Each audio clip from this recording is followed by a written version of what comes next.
这个话题其实挺容易引战的，但我还是希望能客观地分析一下两款游戏。无论是原神还是幻塔，都是一款成功的游戏。更重要的是，它们都是国产游戏。原神使用 Unity 引擎开发，在使用上达到了巅峰水平，可谓是把引擎玩出了花。幻塔使用的是虚幻引擎，在使用上也出神入化。虚幻官方亲自发文描写关于幻塔的技术应用，并被邀请参与上海的虚幻引擎展会。从这里就能看出，两者都是很有技术实力的游戏。下面先建立一个共识，抛开两边玩家的魔怔人不谈，这两款游戏在国内都属于技术巅峰的游戏。有了这一共识，我们再继续话题。小峰在原神开服的时候就下载游玩过，但当时的体验已经不作数了，所以这次特意找朋友借了一个账号体验。本来想按游戏评测的顺序来说，但感觉有些累赘，就按感受最深开始吧。原神在角色展示方面要优于幻塔，白话说就是厨力更强。为什么这里我说的不是人物塑造？因为在人物个性、特点方面，幻塔并不差，但在展示这一块确实比不上原神。原神的角色是和武器、探索功能绑定的，这就使玩家在游戏过程中角色更具有功能性。打个比方，我要想赶路快一点，就要用早柚这个角色，而因为我频繁使用这个角色，它在我面前的展示时间就会很长，这也使我对这个角色更加的了解，也更容易喜欢上这个角色，厨力也更强。幻塔就不一样了，最早开服的时候，角色是和拟态效果绑定的，那时候很多玩家使用的都是强力角色，比如阿宇、塞米尔、白月葵、乌丸、西罗，更有人气角色梅丽尔。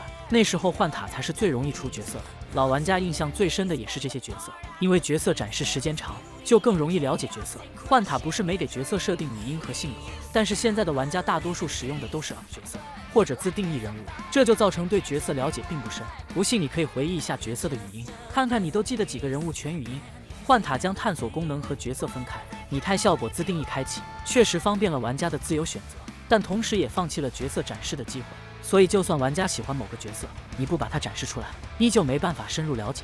久而久之，你会发现你对角色的了解远不如对武器的了解。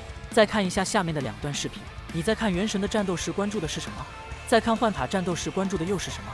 原神的战斗的重点是在角色上，你会关注角色在战斗的时候摆了什么造型，有什么吸引你的小细节。而幻塔的战斗，你的关注点是在武器上，你会关注武器的攻击方式和范围。为什么会这样？因为幻塔的武器绑定的是动作模组，而不是角色本身，这依旧是在角色展示上的差异。但这并不是说幻塔就没优势了，幻塔更专注于战斗本身，战斗也更爽快更激情。原神的战斗重点是人物的演出，原神的战斗更像一场表演，而幻塔则是硬核的挑战，通过操作去击败一个又一个强大的敌人。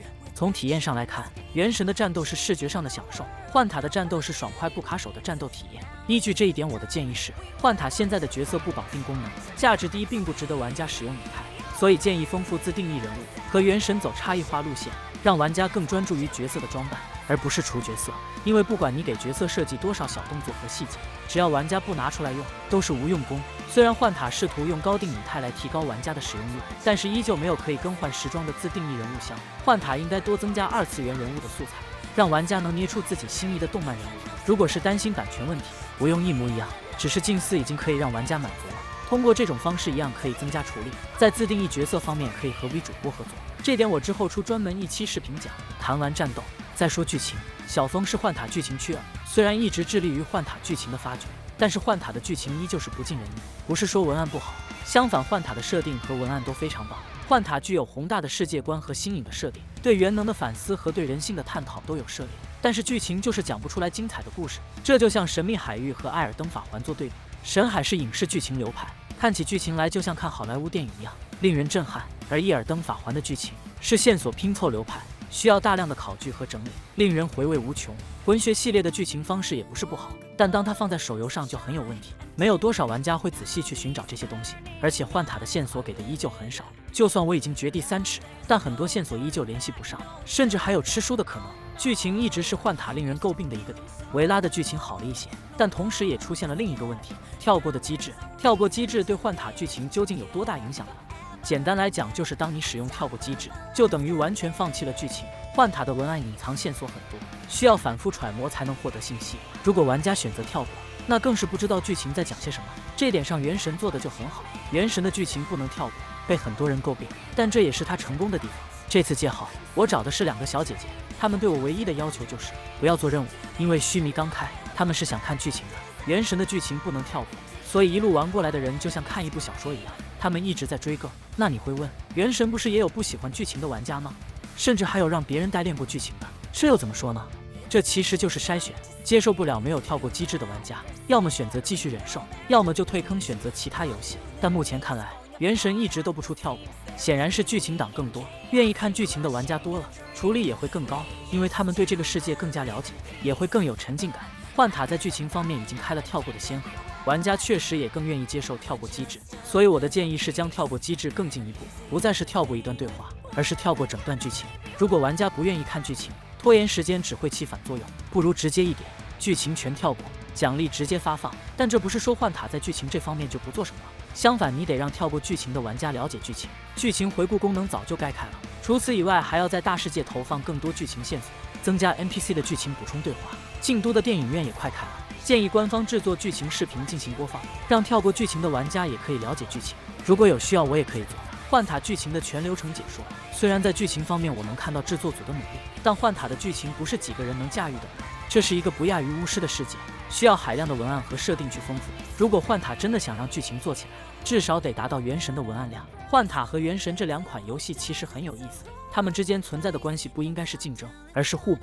原神是将单机做到了极致，探索更具有沉浸感，节奏慢，更能真实感受到提瓦特大陆的存在。因为使用了贴图，所以在细节上更加丰富。幻塔则是将联机做出了可能，一款单机品质的游戏，还可以和很多人一起游玩，这是曾经多少单机玩家的梦想。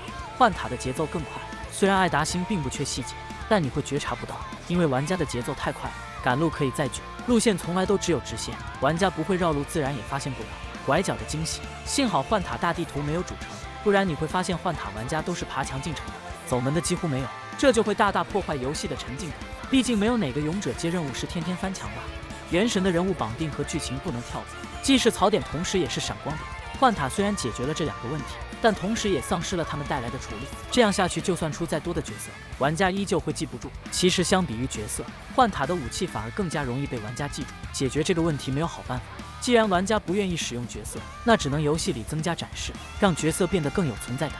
幻塔新版本的星海公寓可以拜访 NPC 是个好的方向，希望可以多一些人物展示和互动。其实还有一个方案，就是让米娅变身，可以让米娅变身为迷你型的 NPC 跟随，然后播放角色的特色语音，这样也可以让玩家对角色的认识加深。小峰通过这次借号游玩原神，也发现幻塔在国内很难达到这个高度，因为幻塔太硬核了。如果你让一个游戏小白去玩原神和幻塔，会发现他会更喜欢玩原神，因为幻塔本身是有门槛存在的。不信你可以看看身边的幻塔玩家，都是对游戏有一定的了解和基础，不然坚持不下来的。这个原因和幻塔制作组成员有关，他们一开始想做的就是一款开放世界的自由动作游戏，制作组里很多都是老玩家，从武器设计的招式和机制就能看出来，他们对游戏的理解是高于普通玩家的。这些花哨的机制，一个不小心就能葬送游戏，但是他们非但没想堆数值，反而每把武器都去做了区分，增加更多有意思的玩法。但这些对于游戏小白来说简直就是灾难。相比之下，原神的上手难度更低，技能介绍也更为直白，低门槛意味着玩家受众更多，也因此幻塔在这方面很劝退小白。然后就是操作上，幻塔具有二段跳、空中攻击、空中冲刺、幻石、元气，这些简直就是动作游戏玩家的狂欢。但对于游戏新人来说太杂了，在没搞明白这些之前，他们只会觉得太过复杂，经常会我在拿我是谁。太过自由的移动反而成为了缺点，在竞技玩法体验上感触会更深。对面的敌人上天入地无所不能，自己就是追不上逃不掉，这种硬核操作也是劝退新人的原因。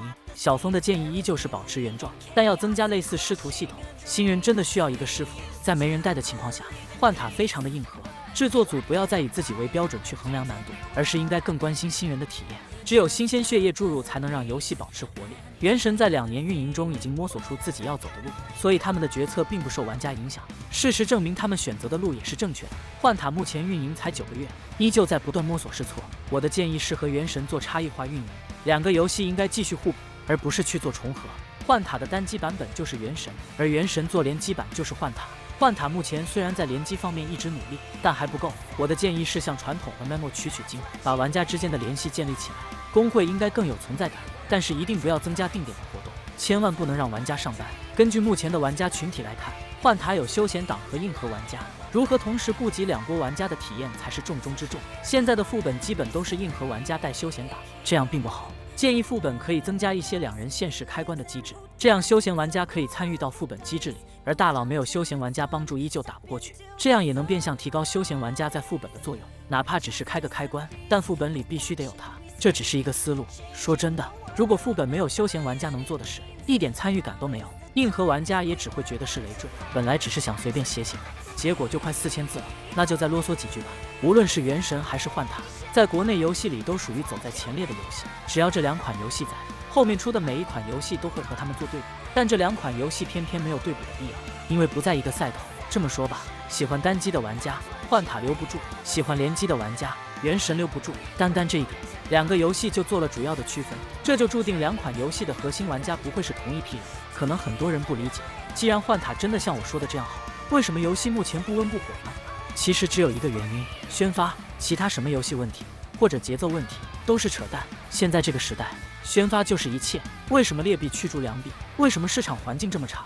因为现在就是运营的时代，产品好，宣传做不好一样没什么用。产品差，但要是包装的好，那钱也不会少赚。举个简单的例子，拼多多，这是个多令人诟病的软件，但它宣发做得好，广告铺天盖地，所以就算你我不用，依旧会有别人去用。我们会在乎口碑节奏，但总有人会不在乎这些，他们就会成为新客户。幻塔目前的手机优化和原神选择了2条道路。原神是通过降低手机端的分辨率来达到流畅运行，但因为原神的画风分辨率降低，视觉观感并不会很差。幻塔就不一样了，它在手机端依旧采用了高分辨率，通过动态载入和贴图降低来实现优化，观感会差一些，玩家体验自然也低一些。加上幻塔的 PC 版号迟迟申请不下来，所以宣发带来的玩家也会流失掉，属于得不偿失。不如静下心来做内容。小峰只是一个普通的玩家，更多在乎的是游戏好不好玩。但玩家群体中的魔怔人确实造成了不好的影响。魔怔人并不是单指的是谁，他们存在于各个领域，动漫、游戏、音乐、娱乐、军事，每个圈子都会有这类人的存在。只能说大家理性看待吧。我希望大家能因为原神和幻塔是国产游戏而感到骄傲，而不是让国外玩家看国内玩家内斗的笑话。本期就到这里，关注小峰，带你体验不一样的幻塔。